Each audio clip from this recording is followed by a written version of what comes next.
Please go ahead, sir.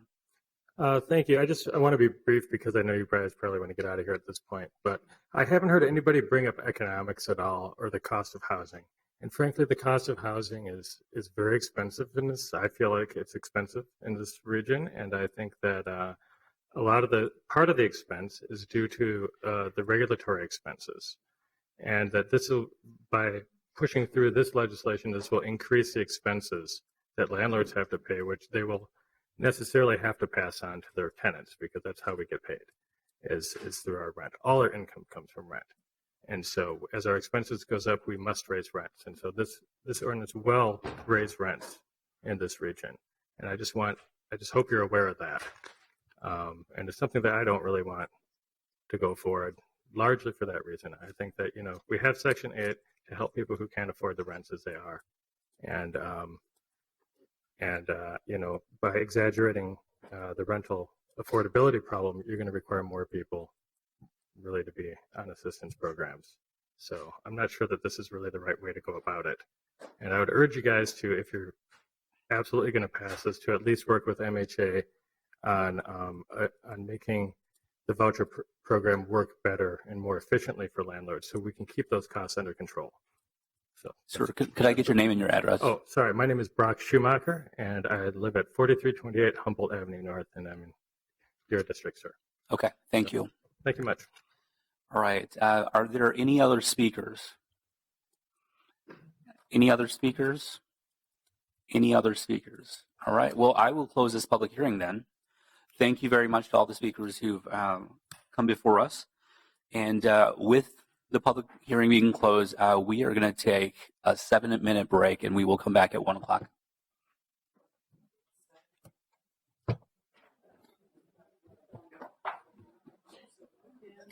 Maybe you.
Thank you, Madam Vice President. I'm going to call together the Community Development and Regulatory Services Committee, which is comprised of council members Fry, Quincy, myself, council members Warsami and Reich are on their way, so we'll wait. We're waiting. We're done. Okay. I'm going to call together the Community Development and Regulatory Services Committee. Having a quorum of that committee, we have a number of items in front of us, essentially items 1 through 4 that were identified at the very beginning of this meeting many, many hours ago. I'll note that there is a staff direction listed in your packet. Community Development, Regulatory Services, Civil Rights, Emergency Management Committee special meeting staff directions. So I just want to note that Councilmember Glidden has authored a number of staff directions in consultation with Council Members Warsami and I want to note what those are for the record, and I believe there are copies available. The first one is directing staff from Reg Services and CPED Housing to report to the committee on updates and implementations of the analysis of potential inspections coordination between MPHA and the Department of Reg Services. Also, the development of a landlord incentive fund and amendments to the city's unified housing policy and development of a process and procedure to ensure compliance with the requirements in connection with the city-assisted rental housing projects. The second staff direction is requesting the MPHA attend a meeting of the Community Development and Regulatory Services yet this year in 2017 to provide an oral update to the committee and the public on efforts to implement the recommendations of the enhancements and best practices design report. I refer to it as the Quadra report, as well as the initial as well as where they're at on the initial of the potential inspections coordination between the city and regulatory services. So we'd like to hear before the end of this term where we're at on those two issues. And then lastly, we would be directing staff from Civil Rights and CPED Housing to report to the council with an evaluation and update of the enforcement, utilization, and impacts on the housing market, respectively, of the Section 8 Housing Choice Voucher Anti-Discrimination Ordinance 1 year after the implementation date of May 1st, 2018, and no later than August 31st, 2019. So this is an attempt to analyze where we're at after 1 year to make sure that the potential unintended consequences don't come to fruition, and if they do, we will address those unintended consequences with all of our partners at that time.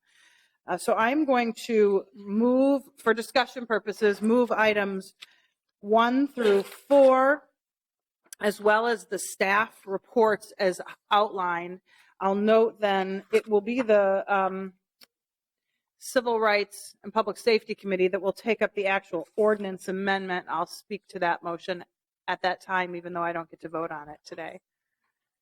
So this is for only members of the Community Development and Regulatory Services Committee on the chair's motion to move forward items 1 through 4 along with the staff report or recommendations.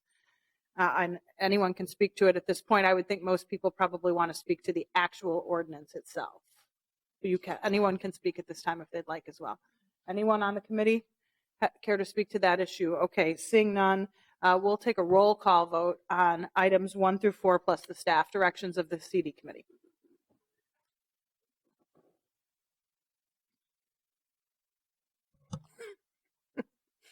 Councilmember Fry. Aye. Reich. Aye. Warsami. Aye. Kano. Absent. Quincy. Aye. Chair Goodman. Aye. There are 5 yeas, 0 nays. Okay, so those items are approved. Those are mainly staff directions, and I'll conclude the Community Development and Regulatory Services Committee meeting and turn the chair over to Council Member Yang, who will chair the ordinance conversation and motions. Thank you, Chair Goodman. Before I begin, though, I just wanted to say a few things. First and foremost, Greg Russ, who is the MPHA Executive Director, had a meeting that he had to go to, and it's out of state, and so that's why he's not here. But his staff, his able staff, is here for any questions. The second piece is that, I had mentioned before the public hearing that we would have staff on hand to address any issues or questions related to the ordinance. And, I just checked with our staff, and there wasn't anything that they wanted to present at this point. And so we will just go into item number 5, which is the passage of the ordinance related to public assistance discrimination. And, with that, I will just move the item for approval, and then we will open up the discussion for any of the council members. And, I apologize to the public in this sort of way that this is one of the few times that we've held a joint committee meeting with CDRS and public safety. And so it's going to be a little bit choppy, but, all apologies just to everyone.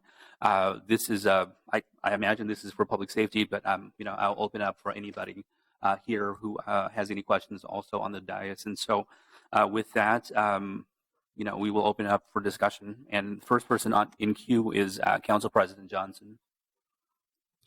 Thank you, Mr. Chair. In listening to the public discussion that happened today, I have to say I agree with almost everybody that spoke.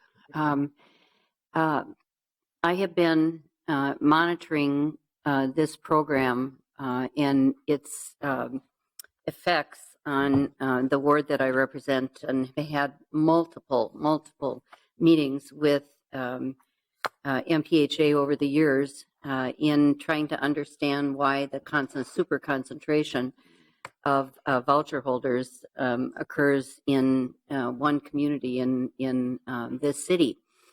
And it's really a challenge. It's really a challenge. I think the number that was put forward first in the first discussion was that 6% of the rental units in Minneapolis are voucher holders. Well, in North Minneapolis, it's about 25%. And what that has done to the reputation of the program, I think, is probably one of the most important things. It has damaged the feelings that people have, and exacerbated the concerns that people have about the Section 8 program. And it gets to the point that when people, are calling me about a particular problem, they'll say it's a Section 8 unit. And of course, not everybody is in a Section 8 unit. There are problems in every kind of ownership situation in our city. We have homeowners that are challenges, so I feel compelled to respond to some of the challenges that have been presented about the participation in the program over the years by some landlords that are really problematic. I think, one of the things we need to look at in this year that we will have to work on how we implement this ordinance is being more careful about screening landlords. You heard from people who have a voucher and then go into a home and are taken advantage of because the repairs aren't made that were promised. Because of the reluctance of people to take the vouchers, you get to the point that there are some people that will take vouchers that aren't the best landlords. And I look to the Minnesota Housing Association. That's what we need. We need more good landlords in the program. I also I want to say too that as I hear people describe how they'd use a voucher, how it's a good thing to spread out voucher holders across our community, that I want to make it perfectly clear that there are really good schools in North Minneapolis, that North Minneapolis is a great place to live.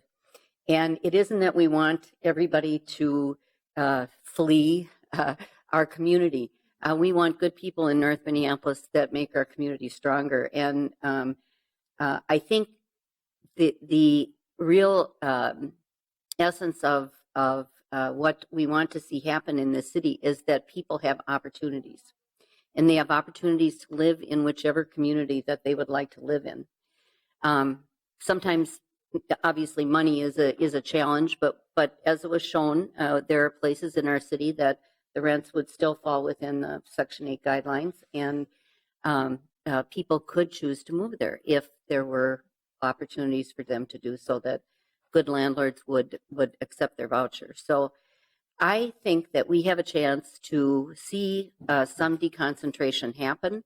I want to do it in a way that's orderly, and I want to see the Minnesota Housing Association involved in this year of implementation time to address the challenges that have been brought forward and that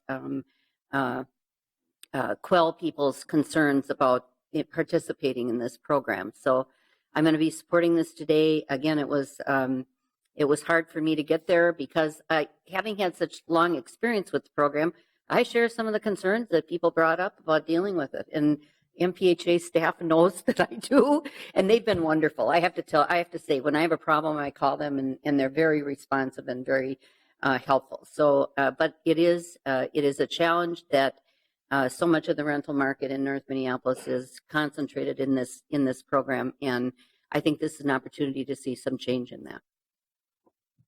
Chair Goodman. Thank you, Mr. Chair. Councilmember Glidden, for your amazing leadership on this issue. I want to note that I came late to the game as an author of this resolution and ordinance change that was introduced in 2015. I came late to the game because I had many concerns about how this would work and how functional public housing was to address changes.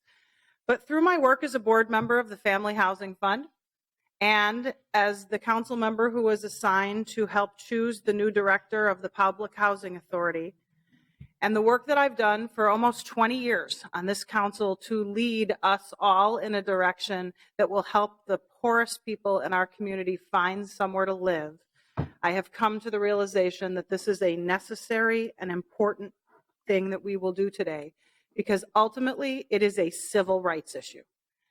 And I don't come lightly to calling anything a civil rights issue, but I noticed my old friend Rick Kahn stand up here today, who I worked with on the Wellstone campaign in 1990, and remind us, you're either in this job to make a difference or you're in this job to make some noise. And I'm not in this job to make some noise. I'm in it to make a difference. And the difference that I think we can make today will further fair housing in our community. I had more constituents at this public hearing today than any other budget hearing in the 20 years that I have served on the council. Why is that? Because so many of the really good landlords who are here today are my constituents. I can name them, Tom Fletcher and many who are my constituents who are here today. And I believe, and Hornig is very active in my ward as well and a very good landlord. And I do think that these landlords do good work. But in the end, we don't have very many Section 8 voucher holders in the ward that I represent. And therein lies the problem. That Section 8 voucher holders are concentrated in parts of the city that least need to see voucher holders and absent from parts of the city like the ward I represent where it's most needed and, quite frankly, where my constituents believe all boats rise together. My constituents believe that the rights of low-income people are equal rights to their rights and that they do better when low-income tenants do better. That's what I hear when I talk to people in my ward. So I think it's important for us to know that we don't believe this is a mandate because you can't mandate civil rights. Civil rights are something that are inherent to who we are, as is the issue of housing. I agree with the good folks in my ward who represent the religious community so adequately that we believe housing is a civil right and an entitlement. And for people to be able to live in the neighborhoods that they choose is inherent to the job we need to do as regulators of a business that is allowed to operate in our city. I do think we've done a number of things to try to ease the burden of those that don't feel that the program is working for them. We will take 1 full year to work with our friends at Public Housing to ensure that some of the issues that have been brought up by the Multifamily Housing Association are addressed. I'll note, however, many members of the Multifamily Housing Association who stood here today and did not come to speak today take Section 8 vouchers. They do. They're good people. They're not all in it to make money. A lot of them are in it because they care about housing. They feel the issue of housing themselves. They have legitimate concerns. Those concerns need to be addressed. That's why we're not going to implement this ordinance for a year. We'll also take a review of the ordinance to ensure that concerns with regard to unintended consequences do not further hurt people who are trying to access this program. 75% of the rental housing in the city of Minneapolis is currently unavailable to this population due to rents, and we have been unable thus far to use the move to work status that we have in our city, which, as I understand it, is a precious gift from an increasingly hostile federal government to allow us to do things differently. And we need to allow the people who have made housing their passion and mission at the Public Housing Authority the opportunity to be innovative and to be leaders in the kind of change that we want to see as a community. We're very lucky to live in a very progressive environment where people believe in each other, and we have enormous racial disparities in the city despite that progressive nature. I think this change, this civil rights change, is something that we have to do. I believe very deeply in it, which is why I signed on to it, much to the distress of a number of people that I have worked with positively and will continue to for a very long time. I think I am the kind of person who needs to step up more than many others who don't represent very low-income people and talk to the community as well as our partners about the importance of housing as an entitlement. I've done it for 20 years of my life, and that's why I signed on and did the work much later than Councilmember Glidden did to bring this forward. I think it's a very important thing we're doing here today. I don't make light of it, and I would ask each of you to think about it in the context of affirmatively furthering fair housing and what we can do in order to address that goal. Council Vice President Glidden. Thanks, Mr. Chair and Councilmember Goodman, for letting me speak as part of your committees today. I thank Councilmember Goodman for giving what I think is a really good overview of what is really a whole package of things. It started out with talking about discrimination faced by Section 8 voucher holders. And this has been a 2-year journey of trying to listen as well as we can to stakeholders, talking about what is a bigger picture of issues that prohibiting discrimination is one piece of, but how can we work to make this whole system work as well as it can.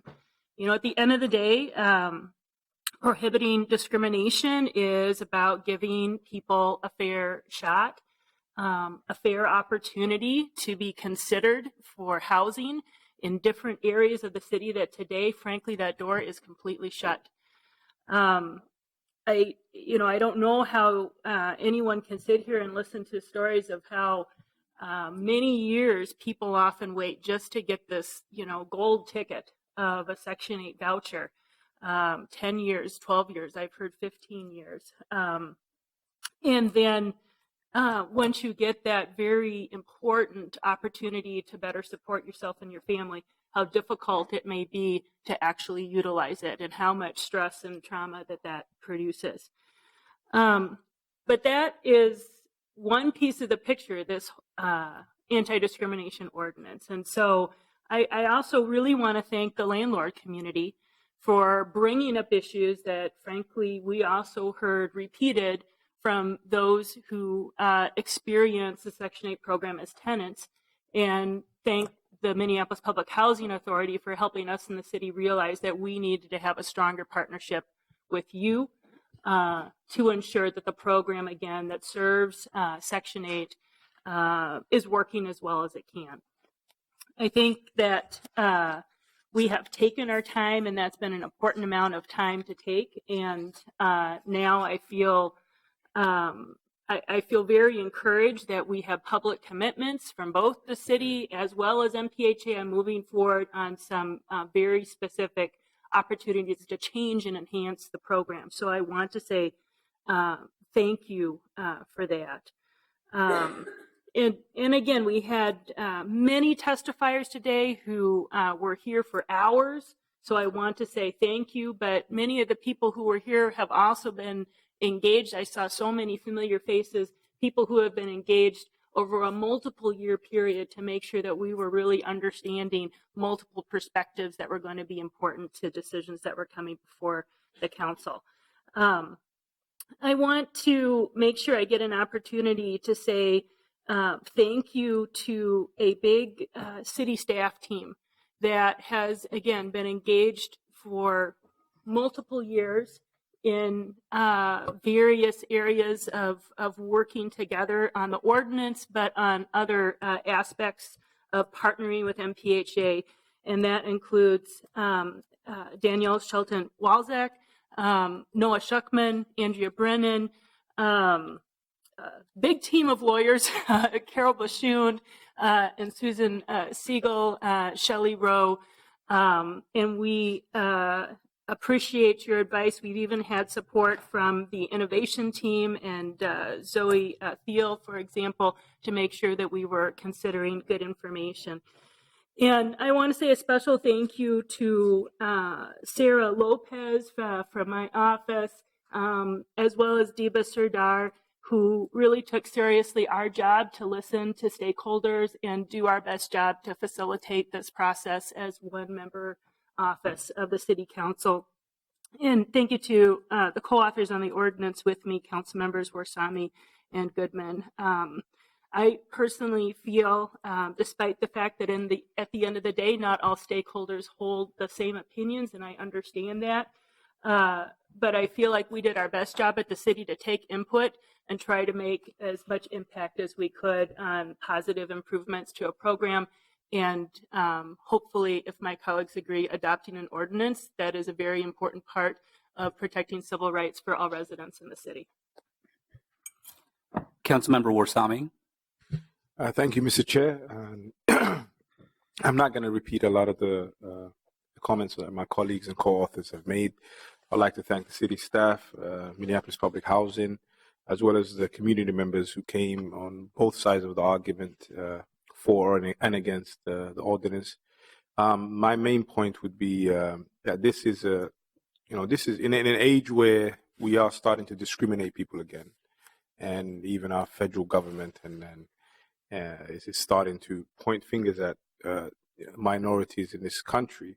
That this is a civil rights issue, and the fact that many people who have Section 8 vouchers have felt that they're being discriminated against, and having signs that says that you cannot have, we do not welcome Section 8 vouchers, is akin to 50 years ago when people used to say that they did not welcome Black people or Irish people or Jewish people or people of different sexual orientations. And I think this is very important that we make this step. Yes, it's not going to be perfect, and this package will have to be improved with time. But I think the city staff and MPHA are working on this, and I thank them for their partnership. And I'll request from my colleagues to support this important body of work. Thank you.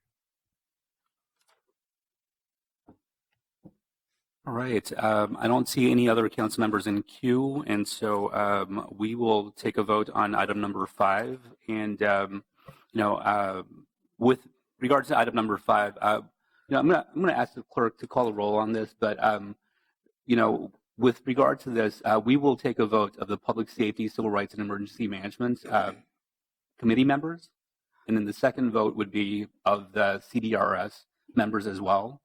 And we'll kind of go from there. So if you can start. Committee Member Gordon. Reich. Aye. Barbara Johnson. Aye. Quincy. Aye. Palmisano. Aye. Chair Yang. Aye. There are 5 ayes, 1 absent. And then can we get a roll call for CDRS committee members as well? And I know there's some overlap there, but why don't we do that? We don't get to vote on that, on the ordinance. You want us to? I'm happy to. Yeah, why don't we just do that just for the sake of, being transparent in this situation? Right. Councilmember Fry? Aye. Wright? Aye. Warsame? Aye. Kano? Absent. Quincy? Aye. Chair Goodman? Aye. There are 5 ayes, 1 absent. Okay, so the motion carries. Item number 5 is recommended for approval. And, I just want to say this, just that, this joint committee or a joint special committee is pretty rare for us. And so, we might have been a little bit choppy in terms of how we did things and all that stuff. Apologies to the public. But thank you so much for being here, and really appreciate everyone participating in this sort of democracy that we have. With no further business before this committee, I will adjourn this meeting. Thank you.